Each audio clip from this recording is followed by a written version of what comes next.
Pai, nós te damos graças por esse tempo que podemos estar aqui diante do Senhor, como igreja, meditando, refletindo sobre a Tua verdade, aquela que tem poder para mudar o nosso coração, mudar a nossa mente, mudar o nosso comportamento, nos salvar, nos transformar na imagem do Teu Filho. Pedimos a graça do Senhor nessa manhã sobre nós, que a luz do Teu Evangelho resplandeça sobre as nossas trevas, em nome de Jesus.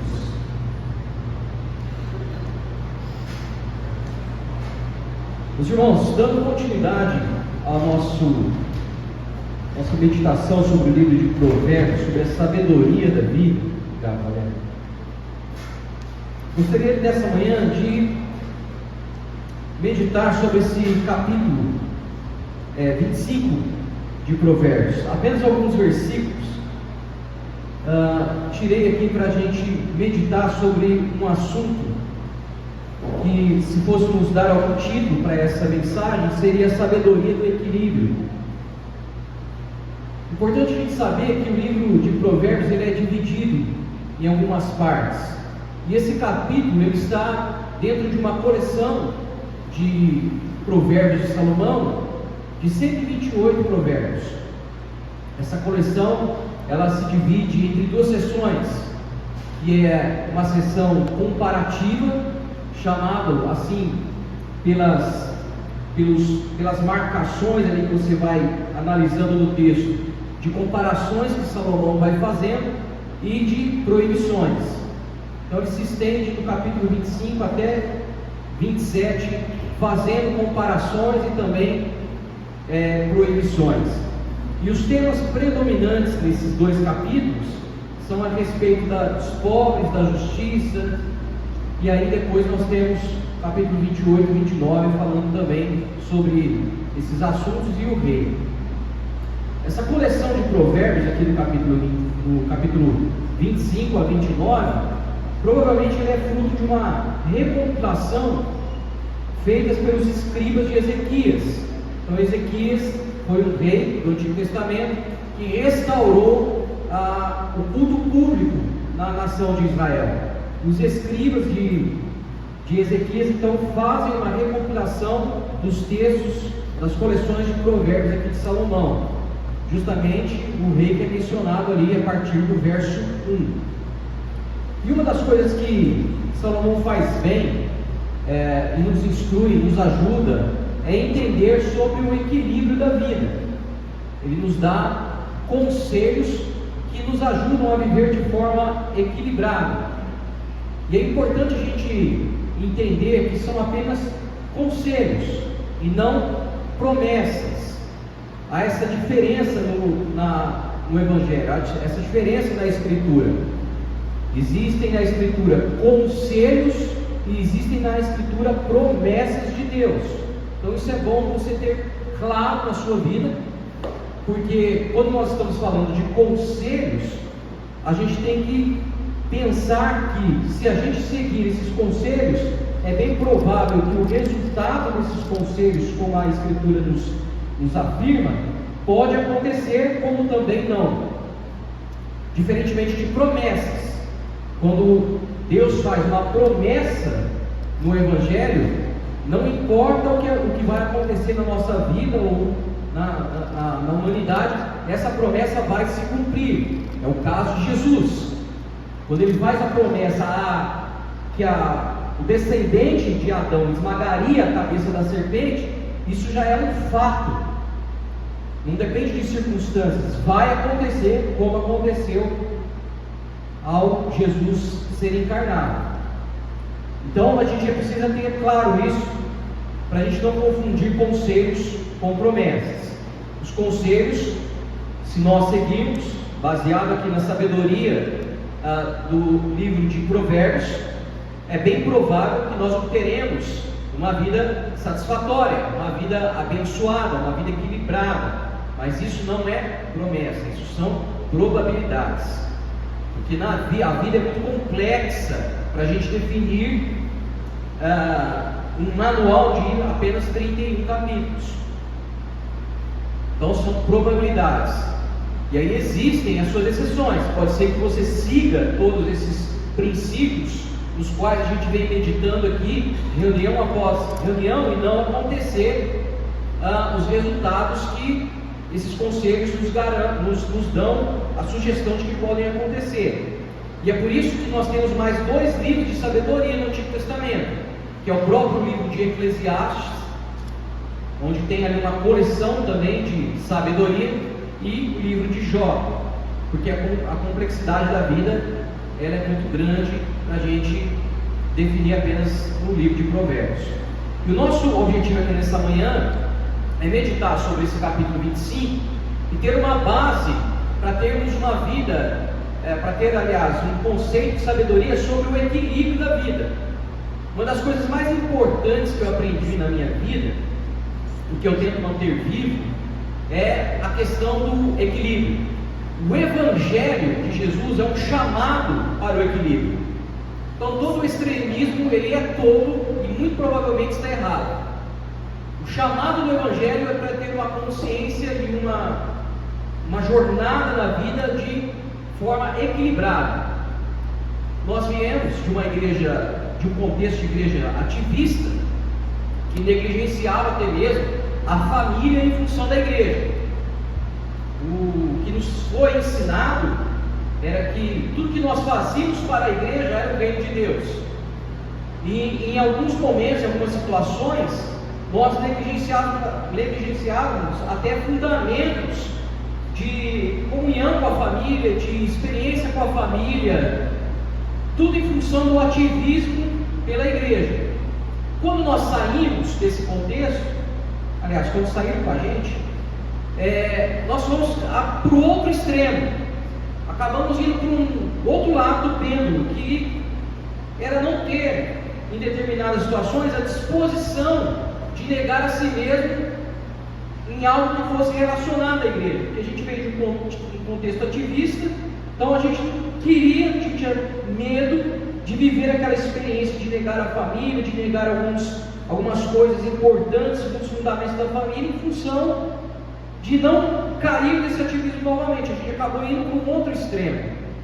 Mas à medida que a gente foi amadurecendo, eu e a Dayana tivemos que reaprender essa arte de equilibrar, e haverá momentos em que a gente vai ter que negar a nossa vontade, os nossos desejos em função do que realmente é o reino de Deus, e haverá outros momentos que nós poderemos dizer não para as coisas que dizem ser o reino de Deus.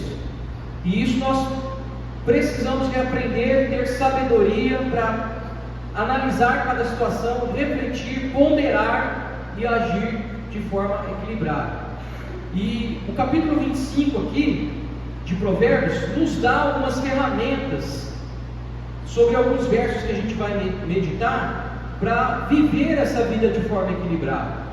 Eu quero destacar alguns versículos, refletir sobre a importância, primeiro, da paciência, da confiabilidade, do controle, e do domínio próprio. Sem essas 4 coisas, que eu acho que são as principais, as fundamentais, a gente não consegue ter uma vida equilibrada. Então o meu trabalho nessa manhã é tentar trazer para a mesa aqui esses pontos, a fim de que a gente possa ter um coração aberto, recebermos aqui os conselhos de Salomão, e não só recebê-los, mas aplicá-los em nossa vida diária, para viver de forma equilibrada, sem aquela ansiedade do amanhã. Então, se você está com a sua Bíblia aberta aí, capítulo 25, vamos ler aí o versículo 15, que é a primeira virtude que eu quero destacar.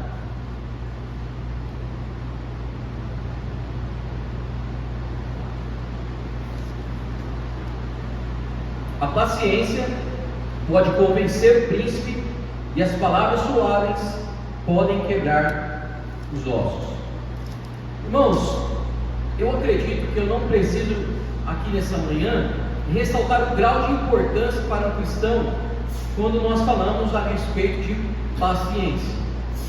Nós estamos há mais de 2000 anos pacientemente aguardando a volta de Jesus. Então eu acho que eu não preciso ressaltar o quão importante é a paciência para a vida de um cristão. Se a gente puder destacar apenas uma coisa na vida de um cristão que ele deveria buscar desenvolver em sua vida, com certeza é a paciência. Não há uma coisa tão importante na vida do que a paciência para o cristão.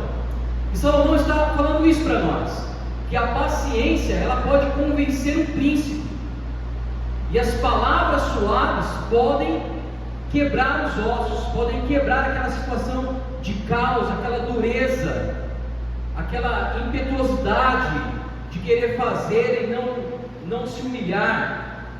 Então, um cristão, na minha visão, impaciente, é aquele que talvez não compreendeu a própria realidade da vida cristã, que não entendeu a perspectiva de viver a vida cristã a longo prazo. Porque paciência é o que a gente precisa para tudo na vida. Você vai numa padaria, você tem que ter paciência para ser atendido. Tem que ter paciência no banco. Hoje não, porque você já tem os aplicativos aí, né? Mas você tem que ter paciência com filhos. No trabalho, você precisa ter paciência para não explodir lá e enforcar aquele faraó que a gente empregou. Você precisa ter paciência no casamento. Se você não tiver paciência no casamento, não vai para frente. Você precisa ter paciência nas relações de amizade que você tem. Nas coisas mais triviais da vida, você precisa de paciência. Tudo na vida está envolvido com algum tipo de espera. Não adianta. Você quer emagrecer, você precisa ter paciência. Você quer comer alguma coisa, você precisa ter paciência para aquilo ficar pronto. Então, na vida, nossa vida, tudo, imagine, tudo na sua vida está envolvido com algum tipo de espera. E uma espera sem paciência vira o que na vida de um cristão? Tormento. A gente não vê que o crente fica endemoniado, né? Mas um cristão sem paciência, ele fica quase endemoniado. Então, Salomão está falando para nós que a paciência, o que eu destaco, aliás, né? Não Salomão, mas o que eu destaco é que a paciência é a primeira virtude para viver uma vida de forma equilibrada. E qual que é a realidade dos nossos dias? Qual que é o grande mal do século? Ansiedade. Nós somos ansiosos por tudo. Se a gente não vê os 2 azulzinhos lá no WhatsApp aceso, pronto. Um completo contrassenso para um cristão. O próprio Jesus já vai dizer isso para nós, que a gente não tem que andar ansioso. No seu sermão do monte, a gente vive ansioso pelas coisas mais básicas da vida, pelo que comer, pelo que vestir. O próprio Jesus vai dizer para a gente não andar ansioso, porque o Pai está cuidando de nós. Mas fala a verdade, qual é o grau de ansiedade que nós permitimos tirar a nossa paz, que a gente possui na nossa vida, que tira a nossa paz? E não é à toa que quando Jesus ele está lá pregando a salvação, lá em Mateus, ele vai dizer: olha, vocês estão cansados, vocês estão sobrecarregados, mas todos vocês que estão dessa forma, vinde a mim, aprendam de mim, tomem o meu jugo, aprendam a entrar no descanso, a ser livre da ansiedade. Mas como que a gente vai entrar no descanso se a gente não tem paciência? O apóstolo Paulo, lá em Colossenses capítulo 3, ele já vai nos orientar, dentre muitas coisas dos quais a gente tem que se revestir. Ele fala: revistam-se de longanimidade, o que significa um ânimo longo, ou seja, alguém que tem uma longa paciência, um longo ânimo para viver a vida. E se você continuar lendo o texto lá de Colossenses, Paulo vai explicar por que nós devemos ter um longo ânimo, por que devemos ser pacientes. Em outro texto ele vai dizer: pacientes na tribulação, Lá em Colossenses vai dizer, para dar suporte, suportar os vossos irmãos, para perdoar os vossos irmãos. Então só pode viver de uma forma em que a gente dá suporte a outros, quando nós mesmos precisamos de suporte. Só pode perdoar ao outro aquele que possui a paciência de esperar em Deus, que Deus mudará aquele outro e levará aquele outro a ser transformado na imagem do Filho de Deus. Por isso que o perdão é tão difícil. Por isso que, principalmente, liberar perdão para aqueles que nem reconhecem o seu erro, que nem se arrependem. Porque o perdão tem a ver com eu olhar para o outro da mesma forma que Deus me olha. Por que Deus me perdoa? Porque Deus me enxerga em Cristo a obra completa. Então eu perdoar o outro é eu olhar para ele na esperança de que Deus vai mudar, transformá-lo na imagem do Filho de Deus. Algumas versões desse versículo 15 que nós lemos aqui do capítulo 25 traduz como se calma a irritação, a paciência se calma a irritação. Então Salomão está dizendo para nós que aquele que tem paciência tem a capacidade de mudar cenários caóticos, de mudar situações completamente conflitantes, onde os ânimos estão ali aflorados. Agora, fala a verdade, quantos de nós não acabamos piorando a situação por agir de forma impaciente, de forma imprudente? Há um outro texto onde Salomão menciona que a resposta branda, semelhantemente ao que ele diz aqui no verso 15, a resposta branda desvia o furor. E quem é que pode dar resposta branda, senão aquele que é paciente? Aquele que tem a paciência de não agir no impulso, no calor das emoções do momento.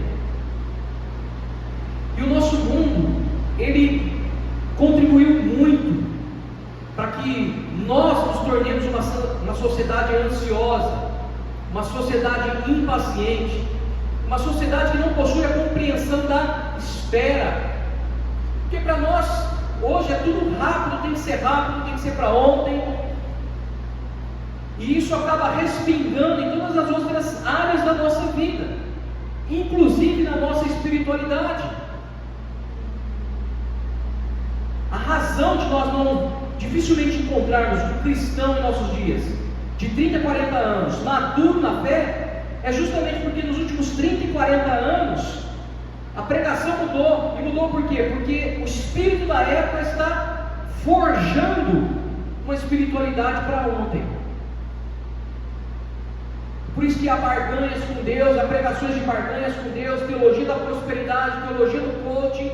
Por isso que existe hoje, porque o foco é na resposta rápida, não é na espera, não é na perspectiva da eternidade. O que nós temos hoje são cristãos de 30 e 40 anos, mas ainda infantis em sua fé.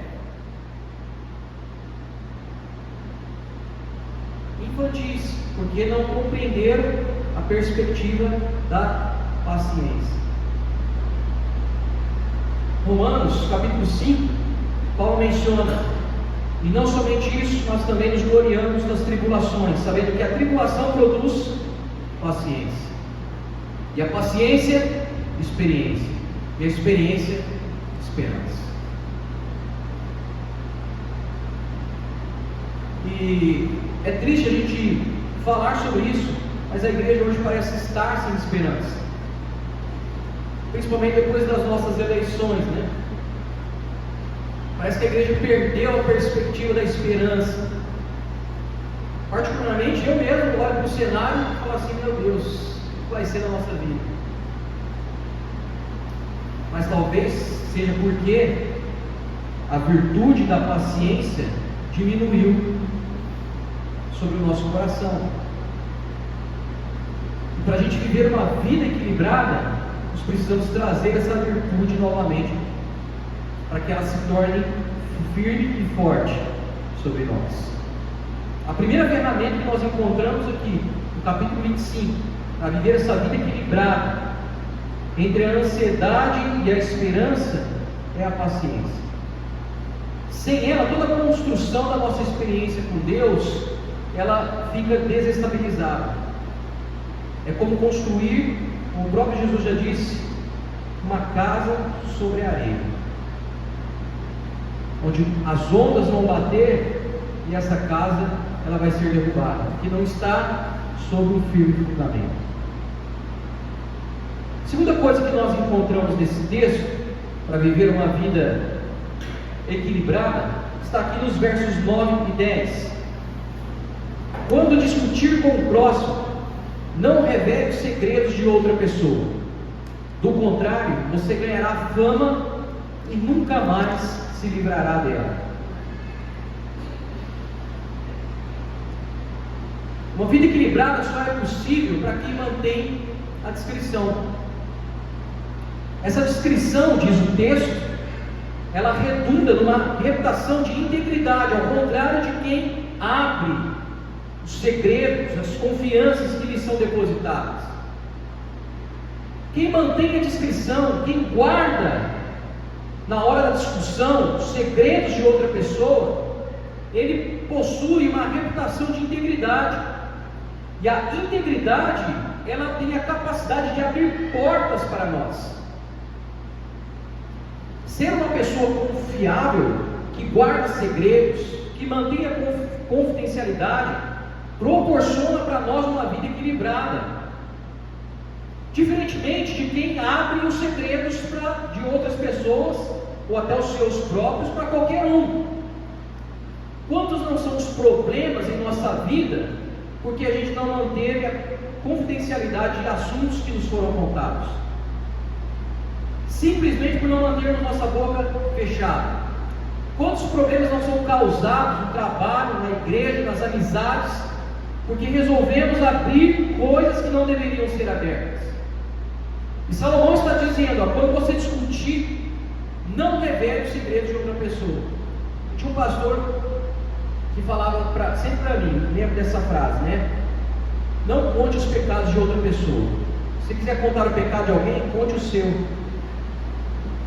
E é uma verdade, porque Salomão está dizendo que se assim for, se abrirmos, nós ganharemos uma má fama e nunca mais nos livraremos dela. Perde-se a credibilidade. Quando você é alguém que abre, famoso fofoqueiro, você abre as transgressões, você perde completamente a sua credibilidade para aqueles que estão ao seu redor, em qualquer ambiente que você viver. Então, se você quer viver uma vida equilibrada, uma vida de paz, mantenha-se discreto, seja alguém de confiança, inclusive sobre assuntos que nem nos pediram para guardar. Seja discreto. Em outro texto, Salomão vai dizer lá em Provérbios capítulo 10: na multidão de palavras não falta transgressão, mas o que modera os seus lábios é prudente.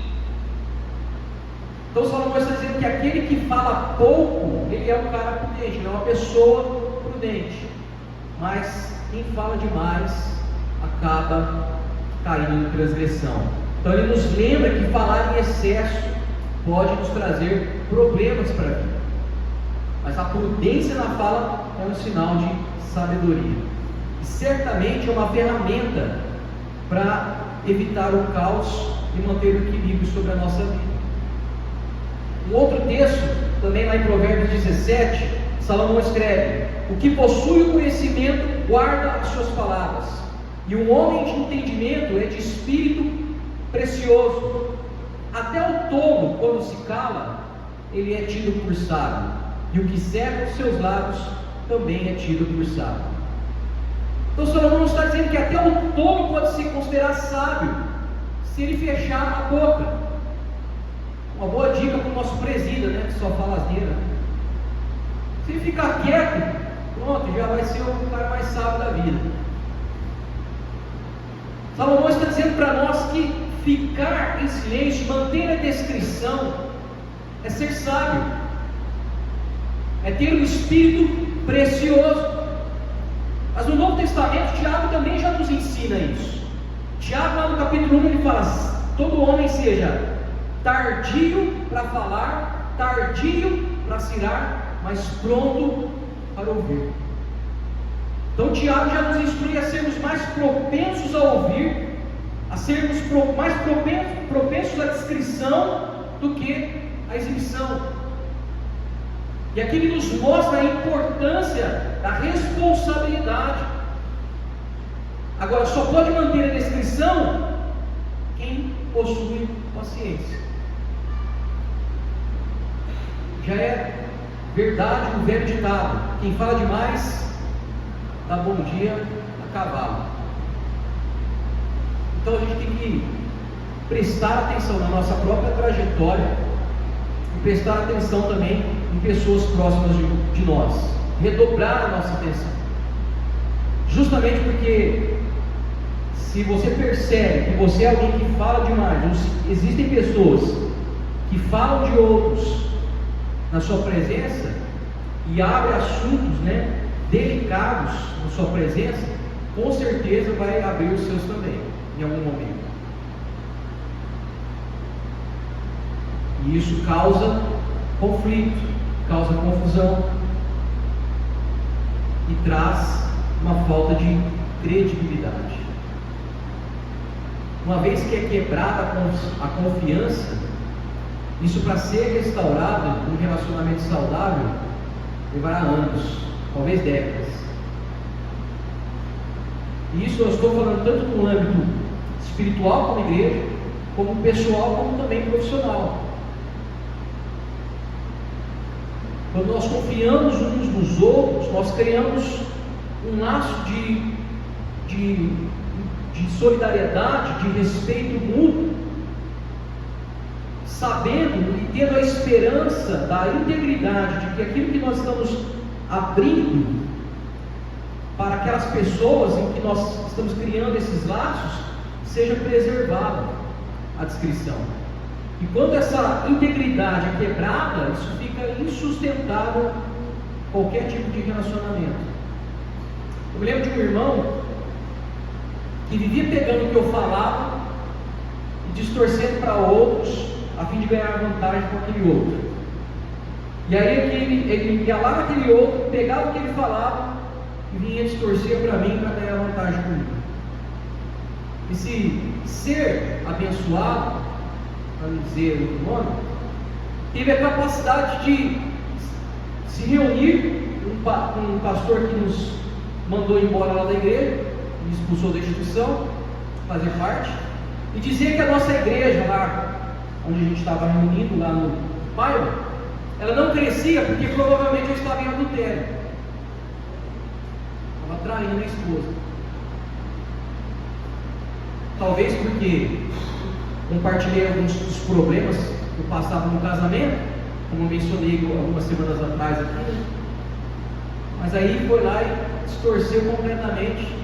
A nossa igreja não crescia porque eu estava em adultério. Ele esqueceu que estava pegando a secretária era eu.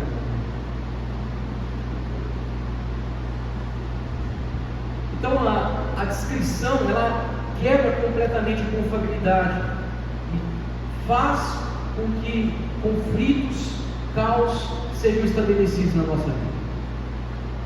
Como foi com esse irmão?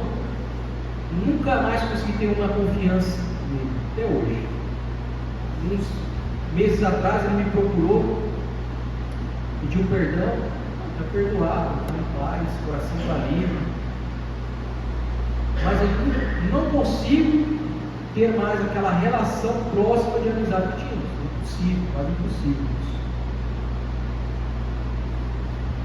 Então a descrição não trata só de manter a boca fechada, mas de honrar a confiança que está sendo nos depositada. Quando alguém compartilha conosco seus segredos, suas confidências, eles estão confiando uma parte da nossa vida. E a esperança deles é que sejamos dignos dessa confiança, assim como nós também fazemos. Se nós queremos ter uma vida equilibrada, Salomão então diz para sermos discretos. Nos fornece essa ferramenta da descrição, para que sejamos dignos de confiança, íntegros, evitando uma reputação ruim, evitando perturbações, evitando problemas, transgressões, como o texto fala, evitando problemas que às vezes nem são nossos. Tem guerras que nem são nossas. E aí você quer, às vezes, dar um conselho, mas fica quieto, não é só guerra. Evidentemente que aqui eu estou falando de coisas particulares, mas existem coisas que têm que ser faladas, mas existem muitas outras que não devem ser faladas. E aí a gente entra no terceiro princípio. Aquele que aprende a desenvolver a paciência, consegue desenvolver uma discrição que redunda em confiança, e essa paciência ela acaba te disciplinando contra a ansiedade de abrir tudo a todos em todos os momentos, mas também te ajuda a falar no momento adequado. E Salomão fala isso no verso 11. Olha o que ele fala: o conselho oferecido na hora certa é agradável como maçãs de ouro numa bandeja de prata. Então, uma vez que nós desenvolvemos a paciência, desenvolvemos a discrição, podemos aprender que existem momentos certos para falarmos, existem momentos certos para aconselharmos, existem horas certas, é o que às vezes a Bíblia chama de kairos, de darmos a nossa opinião. Salomão nos fornece que para viver uma vida equilibrada, nós precisamos de discernimento. Se você possui a paciência e aprendeu a guardar os segredos, você, de forma quase que automática, vai perceber que existem momentos certos, você vai discernir o momento certo de falar, de dar um conselho, de dar uma direção. Como cristãos, eu sei que para nós, na grande maioria dos casos, com a grande parte de nós estamos prontos para encorajar, nós estamos prontos para falar palavras de compaixão, nós estamos prontos para dar conforto, para dar uma direção, para aconselhar alguém. Mas Salomão está falando para nós que existem momentos certos. A vida equilibrada é para aqueles que sabem discernir o tempo certo de dar o conselho, porque esse tempo kairos de Deus é como maçãs de ouro numa bandeja de prata. Aquele conselho, aquela direção não cairá em descrédito, não será desprezada. Tem gente que às vezes só está vomitando as coisas em cima de você, mas ele não quer te ouvir, ele só quer desabafar, ele quer abrir. O coração dele não está preparado ainda para receber talvez uma palavra, um direcionamento, um encorajamento, um conforto. E o cristão equilibrado, o cristão maduro, ele vai aprender a discernir esses momentos. Por mais que a gente tenha uma intenção pura, por mais que a gente tenha desejo de ajudar, as palavras ditas de forma impulsiva, imprudente, de forma impaciente, numa hora inadequada, podem trazer mais confusão e divisão do que realmente ajuda. Como eu mencionei no início, no outro livro da sabedoria, porque não é só Provérbios, Salomão vai escrever em Eclesiastes 3 que há tempo para tudo, inclusive para falar e para se calar. Há tempo até de se calar. Então, se você é alguém como eu, que deseja ter uma vida equilibrada, precisa aprender a ler o tempo, a perceber o momento, a compreender que não é todo tempo que nós temos que falar tudo que a gente pensa. Não podemos falar tudo que nós pensamos a todo momento para todas as pessoas. Não. Porque isso é jogar, como diz Jesus, pérolas aos corvos. Uma vida equilibrada é aquela que sabe discernir o momento certo. O conselho certo, na hora certa, são como maçãs nas bandejas de prata, maçãs de ouro na bandeja de prata. É saber o momento certo de se calar, e é saber o momento certo de falar. Uma grande fornalha para esse aprendizado é o casamento. Aleluia. Casamento é uma grande fornalha para você aprender isso aí. saber o momento certo de falar, o momento certo de se calar. Para os homens, na grande maioria, é o momento certo só de se calar. Em muitas situações é mais sábio ouvir, refletir antes de responder, especialmente em momentos de conflito e tensão. Mas o que isso exige de nós? Paciência, domínio próprio, para não ceder à impulsividade, o desejo de ser ouvido de forma imediata. E a maturidade ensina que às vezes você tem que aprender a ficar em silêncio, mesmo quando você tem muito a dizer. E é uma das coisas que eu tento exercer isso. Falar, perceber o momento. Eu sou mais calado, mais reflexivo. Douglas fala que eu tenho um grau leve de autismo.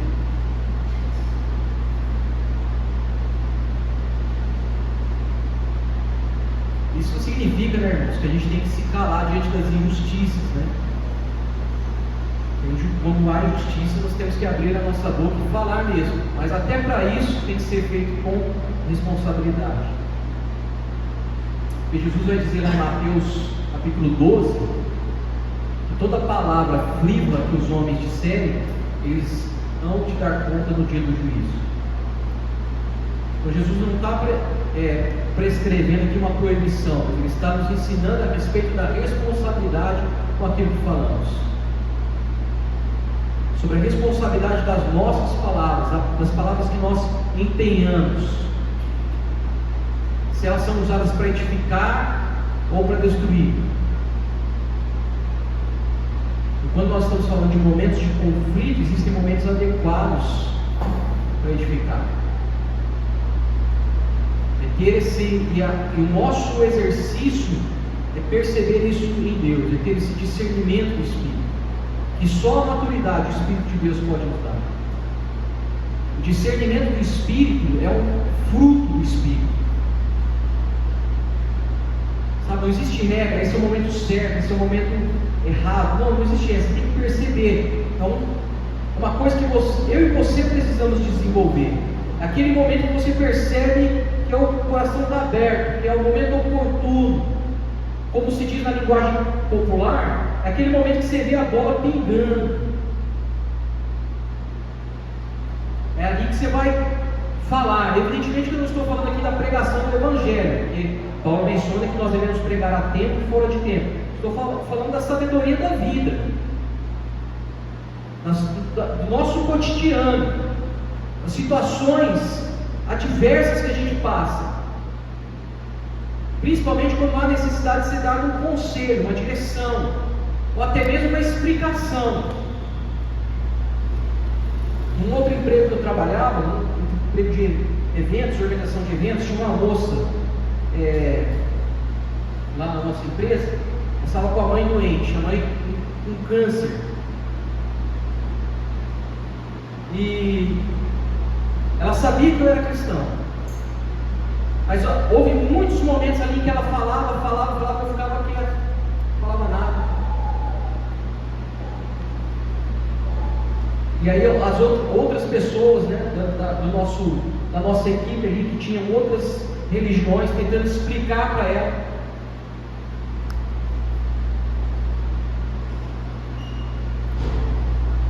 E eu com aquilo no coração. Mas houve um momento, um dia, em que ela começou a falar, e ela olhou para mim e começou a me questionar sobre Deus, se perguntando. Eu falando, Deus, o que eu vou falar com essa mulher? E aí não veio ao caso que eu falei, mas aí eu percebi que aquele era o momento, o coração está preparado, a semente vai cair e vai germinar. E aí o que eu disse para ela, essa mulher quebrantou ali na empresa, no momento do trabalho, quebrantou e converteu. Ela está seguindo a Deus aí, em outro lugar. Então, é isso que Salomão está dizendo para nós, de ter essa percepção de que o conselho no momento, na hora certa, ela é com maçãs de ouro numa bandeja de prata. Se você quer ter equilíbrio na vida, não fique pressionado, ansioso a dar sugestões, a dar opiniões, conselhos, direção. Não. Perceba em Deus o momento correto. E aí a gente entra na última virtude de uma vida equilibrada.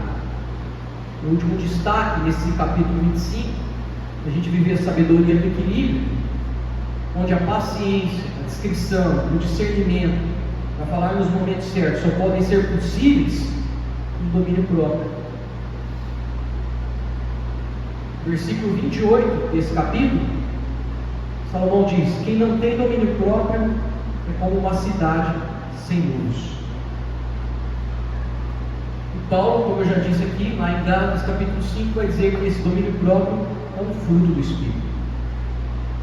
Então Salomão nos mostra aqui, através dessa metáfora, o quanto o domínio próprio possui uma importância para uma vida equilibrada, para uma vida saudável, abundante emocionalmente.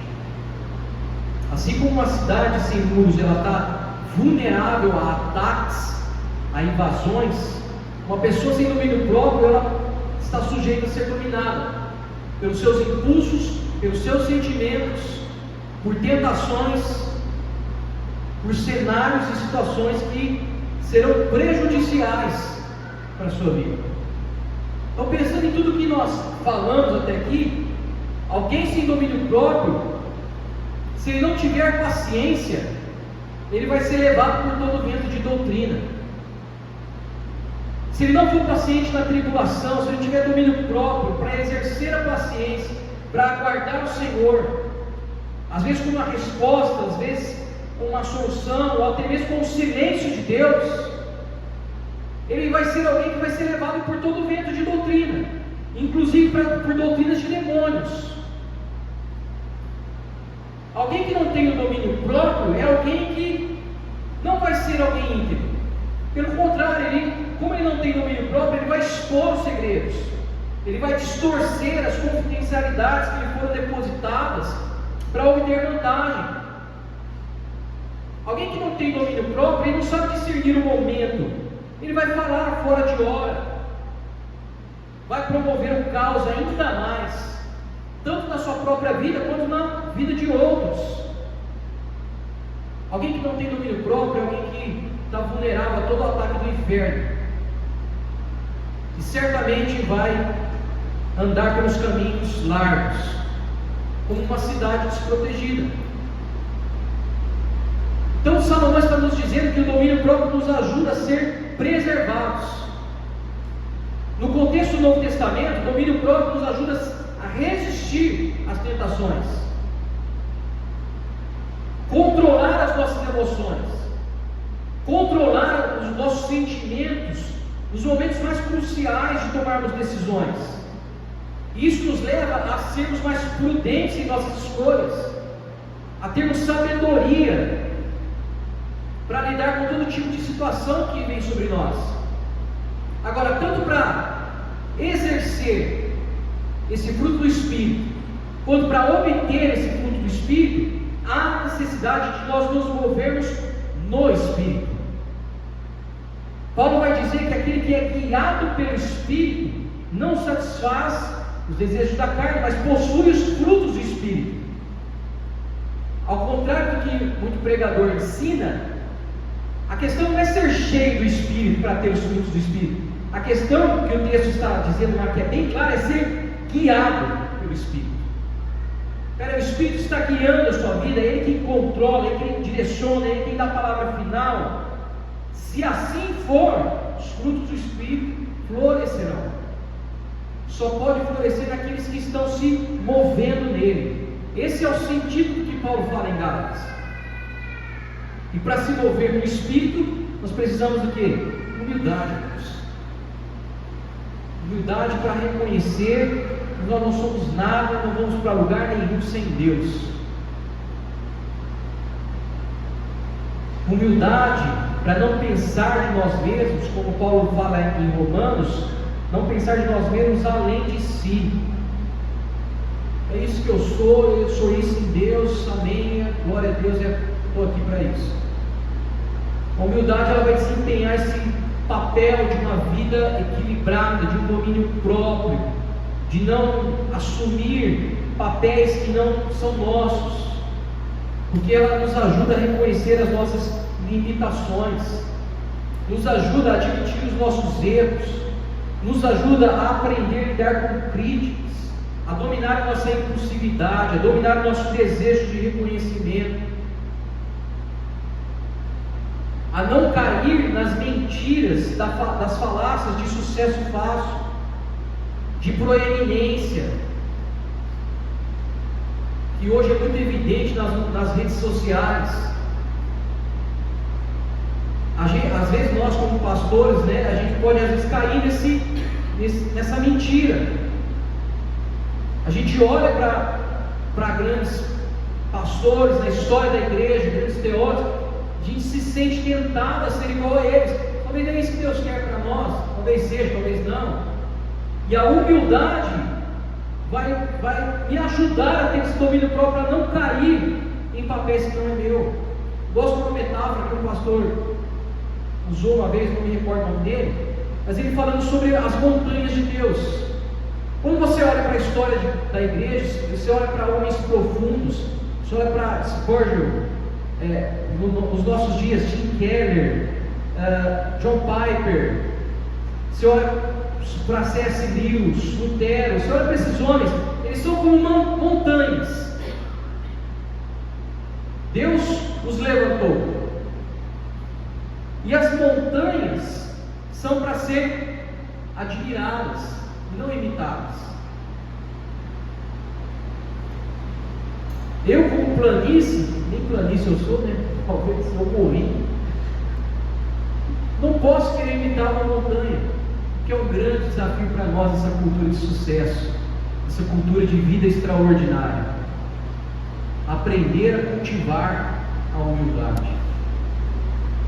Falei alguns domingos atrás, aqui, não sei se vocês se recordam, sempre quando a gente está se desejando um mover sobrenatural de Deus, quem é que a gente vê lá no centro do mover? É a gente, do que o outro. Mas talvez é um papel que não nos cabe. Não é esse papel que Deus quer para nós. E aí cabe a gente ouvir a orientação de Paulo. Não pense de si além de si mesmo. Se você for chamado para liderar, lidere com excelência. Se você for chamado para isso, faça com toda a sua força. É discernir o seu papel, ter consciência, porque isso te leva a uma vida equilibrada, domínio próprio. Então a humildade nos impede, o domínio próprio nos impede de sermos arrogantes, de sermos orgulhosos, nos mantém centrados em Deus e no bem-estar dos outros. Não há possibilidade nenhuma de vivermos a sabedoria do equilíbrio sem todas essas ferramentas que acabamos de meditar, inclusive o domínio próprio. O nosso maior exemplo de domínio próprio é o próprio Cristo. Nosso maior exemplo de paciência é o próprio Cristo. De falar em momentos oportunos é o próprio Cristo. Cristo falou nos momentos certos, agiu por propósito e não por impulso, resistiu às tentações, foi discreto com a mulher samaritana. Embora a gente conheça a história dela hoje, ele foi lá ao meio-dia sem os discípulos. Ele exerceu o domínio próprio nos momentos mais estressantes da vida. Faça-se a tua vontade, Senhor, e não a minha. E é por isso que Paulo, lá em Filipenses, no capítulo 2, vai dizer: tende o mesmo sentimento que houve em Cristo Jesus, que sendo Deus, não usurpou ser igual a Deus. Ou seja como Cristo, que sendo, não quis ser. Mas o que a gente encontra hoje? É gente que, não sendo, quer ser. Paulo fala, você tem que ter o sentimento de Cristo. Pense no domínio próprio como um muro construído para defendê-lo, para protegê-lo, como a própria metáfora de Salomão nos ensina. Os muros de uma cidade. Se nós não tivermos, estaremos suscetíveis a uma vida desequilibrada, vulnerável e caótica. Não lembre-se, para a gente encerrar, a vida equilibrada só é possível com paciência. A sua perspectiva de paciência respingará em todas as outras esferas da sua vida, inclusive a espiritualidade. Como eu mencionei aqui na eleição. É interessante que alguns anos atrás eu estava lendo a parábola de Lucas 18, onde Jesus fala a respeito da mulher que está lá insistindo com um juiz iníquo. Qualquer semelhança é mera coincidência, tá? Estava lá insistindo com um juiz iníquo para julgar a sua causa.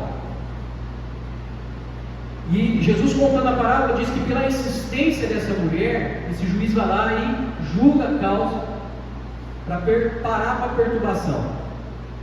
E no final da parábola, Jesus ensina algo. Ele fala: porventura encontrará Deus fé na terra quando voltar? E aí o título lá do texto é perseverança na oração. E aí eu lendo esse texto, me veio à memória todo o cenário que a gente vive no Brasil, uns anos atrás. Por que hoje a gente está alguém sem paciência? Por que a gente não perdeu a perspectiva da espera, de aguardar Deus, inclusive sobre coisas da nossa vida? Porque a gente perdeu essa capacidade de crer no mover de Deus, na ação de Deus. Nós temos uma confiança maior nas estruturas terrenas, que são completamente tomadas pela iniquidade, do que nas estruturas eternas santas. É por isso que Deus fala: encontrará fé na terra, porque Ele olha para a terra e vê que a humanidade tem confiado mais nas estruturas corrompidas da terra do que nas estruturas eternas. Por isso que a nossa paciência é tão afetada. A gente consegue insistir numa estrutura terrena completamente corrompida pela iniquidade, mas dificilmente a gente consegue insistir nas estruturas eternas que são santas. Então lembre-se, a vida equilibrada só é possível primeiro com paciência. Toda paciência estrutura a nossa jornada. Segundo, descrição, que nos leva a ter uma vida de integridade, uma reputação de integridade. Integridade abre portas. Terceiro, discernimento. Discernir os momentos certos para falar na hora certa. E por último, domínio próprio, que requer humildade, que requer disposição de sendo, não querer ser, de tendo direito e não querer requerer o direito, de enxergar o outro como superior, não pensando de si além do que realmente é. Amém? Que Deus nos dê a graça de vivermos a sabedoria e o equilíbrio para termos uma jornada de vida saudável em Deus. Feche seus olhos. Pai, nós